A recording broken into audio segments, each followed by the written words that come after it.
bit of a nut job when I was a kid myself, because I used to do this very crazy thing. I used to keep walking around in circles in spaces probably as small as this room itself, this conference room, and I used to keep cooking up various stories on superheroes and their gadgets and stuff like that.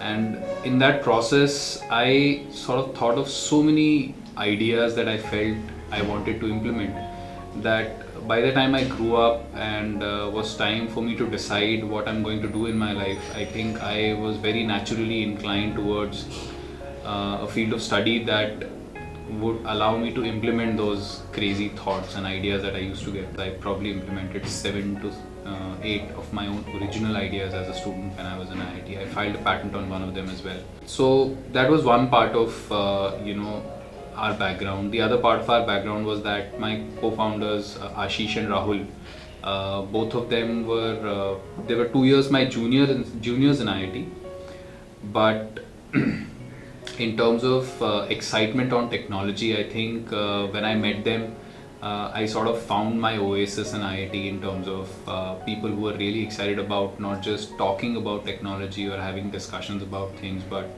and also not just thinking about coding, but actually thinking about hardware technology and hardware implementations in technology.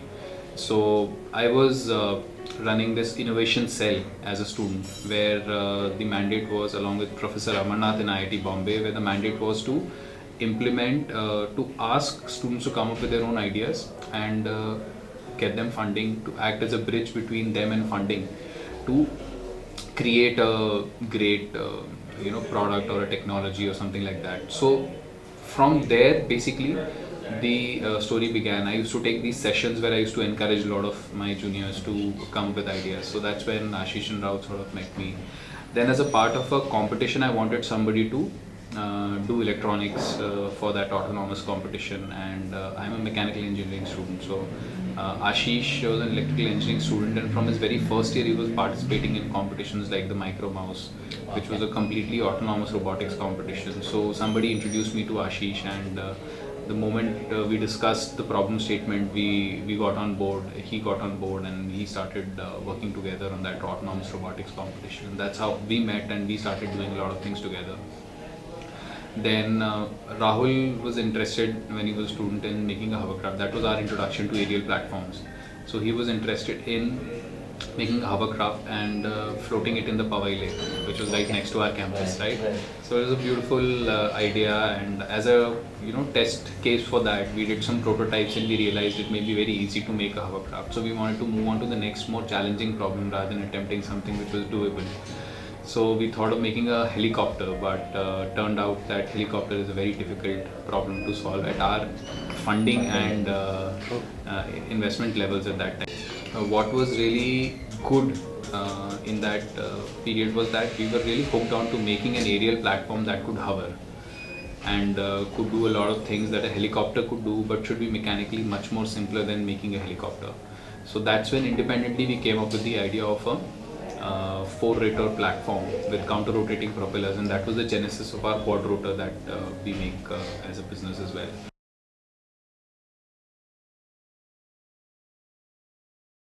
Since 2004, we've been working on aerial platforms, and we have whatever we've built as technology, it's spread over those many years of experience, as well as the fact that when we graduated, we started off our company, and at that time, as bootstrapping, we were taking projects from wherever we could get projects to create technology. So IIT Bombay had given us a project.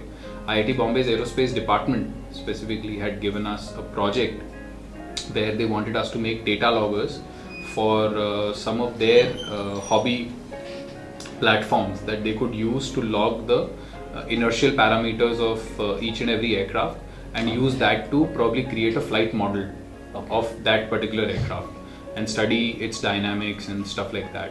So they gave us the task, and we were successful in making those data loggers in a very small weight and size, which helped them do that logging activity comfortably. So encouraged by our ability to create that electronics from scratch, there was this competition which was happening in 2008 between a bunch of about 16, 17 universities. It was a competition conducted by the Department of Defense US and the Indian Army. It was held in Agra. Okay. And about 16 universities from across the world, including most of the top universities in the world, were participating in that competition. And in that competition, IIT Bombay, along with us, wanted us to make not just the autopilot to pilot their aircrafts, their airframes, but also encouraged us to make a quadrotor platform with an autopilot that could participate in the hovering category in that competition. So we came first alongside MIT US in that competition, whereas our entire airframe and aircraft was completely built from scratch by ourselves. So that was the sort of the origin, and everybody sort of got up and started taking notice of our capability as a company that can create technology in this space. So all the DRDO and Indian Army and users started taking note of the fact that this technology can be created in our own country as well. So after 2008 and a lot of clamor for and a lot of requests from DRDO that can you give us your autopilot so that we can automate our airframes and our platforms. So based on that, in 2009 we developed and delivered at that time the world's smallest and lightest autopilot to DRDO, and we automated most of their small aircrafts in 2009 based on that particular autopilot.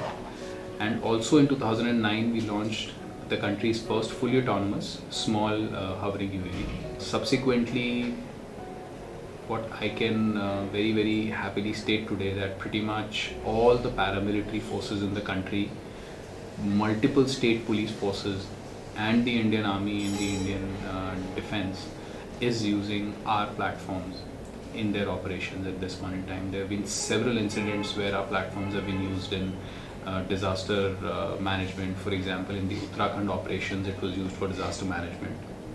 During the Nepal earthquake, it was used. It was used during the Pune landslide. It was used during the Beas River tragedy to spot bodies. There are a couple of incidents where specifically some individuals had drowned in a place near Bangalore. So we were brought in by their family on their request. We went there, we tried to do a search operation in that area, in that environment. So a lot of such cases, our systems have already been used on the disaster management side. On the anti-terror side, what we are aware of, our systems have been able to spot militants on the border. Our systems have also been used for operations where probably militants were brought down because of the intelligence our systems were able to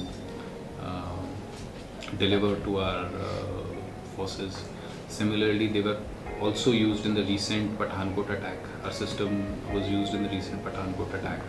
Our systems were also used during the Saharanpur riots. They've been used every year in the Jagannath Rath Yatra in Gujarat. They were used during the Ganesh Visarjan.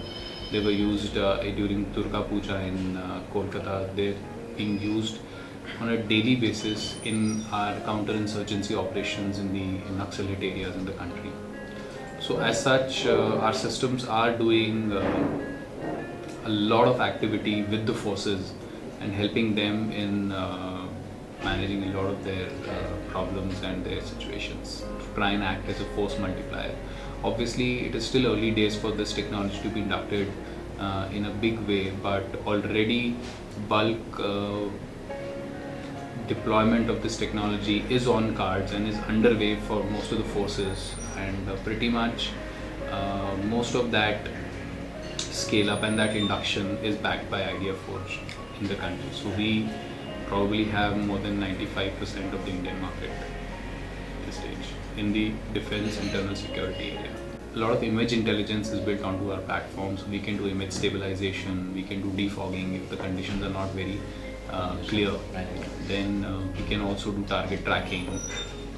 We have thermal imaging capabilities. Thermal images are the ones that are used in a lot of these operations, especially counter-insurgency and anti-terror operations. Today, 10 past Jawans are using our systems in the field without any problem. So the level of autonomy and ease of use is very, very high in our platforms at this time. As far as a lot of industrial and commercial use cases are concerned, I think the platforms are really amazing for a lot of applications where large scale mapping is required, where detailed inspections are required. Because of the very high safety levels of our platforms, we are very, very good at working in constrained or relatively more sensitive environments where reliability is a big concern or a big importance to the end user, especially if you're doing plant inspections or turbine inspections or something like that. So our platforms have some of the best fail-safe capabilities in the world. Our platforms have been designed to be able to recover themselves in case of any usual incident that may happen with the platform. In high winds, the platform will come back and land. In GPS, sometimes if there is a GPS malfunction, the platform has redundant GPSs on board and it has built-in fail-safes around that redundant GPS setup. It has also got a battery fail-safe, which is the best in the class in the world, wherein it can deliver full endurance from any range within its range of operation. And also it monitors the battery at each and every cell level, which makes sure that the failsafe is not just defined at the overall battery level, but it's also defined at a cellular level on the battery. So a lot of in-depth failsafes have been built onto the platform. Obviously the platform is evolving, more things will come in the future, but already the platform is very reliable. We have very, very few spontaneous failures, if at all.